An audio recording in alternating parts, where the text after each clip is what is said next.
President Biden is closely monitoring the latest developments related to the ongoing conflict between Iran and Israel.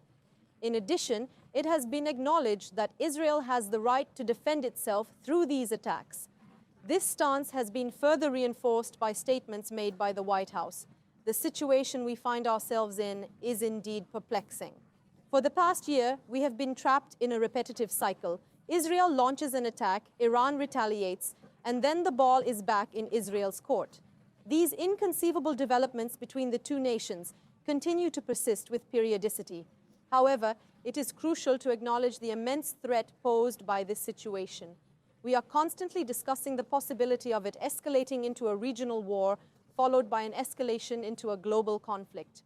Yet, despite these grave concerns, we are left pondering the crucial question: what will the response of Iran be now in the face of Israel's actions? Numerous statements have been made, highlighting the immediate response promised by Iran should Israel attack. Interestingly, Iran has adopted a more restrained approach in recent times, implying that there is a desire for this cycle of violence to come to an end eventually.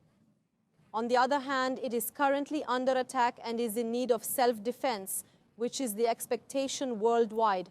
What is your prediction for the future? Will there be continued waves of retaliatory measures from Iran or otherwise?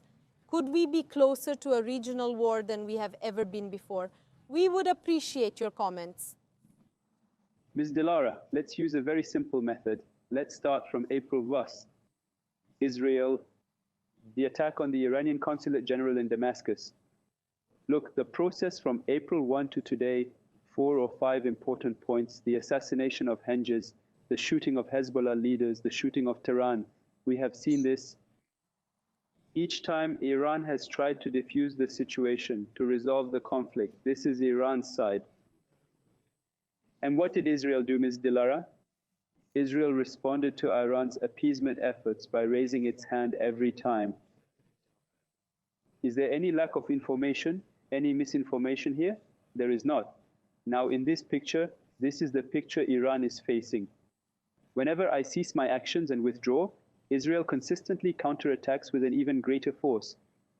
There is only one thing that the state authorities should do when faced with such a picture: not to back down anymore and to deter Israel with a more serious attack that will really hurt Israel. If there is someone in Iran who really knows a little bit about politics, who reads international relations, who reads the conflicts in the region correctly, I think they should give Israel a serious response. At this point, if Iran does not risk a serious confrontation, if necessary a war, with Israel, unfortunately, this conflict is not going to subside easily. This is what we call in international relations escalation to de-escalation. That is, you raise your hand so that the conflicts go backwards. I think there is no other option for Iran right now. Otherwise, I claim very clearly, Ms. Dilara, Israel invaded Iran's air defense system, penetrating its borders and reaching the interior.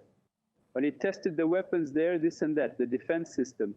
After that, if Iran does not respond, it can very easily hit its nuclear facilities next time.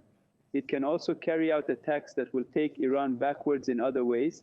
It can also attempt regime change. Everything is open. I think the onus is now on Iran. Otherwise, Israel's intentions are now very clear. Yes,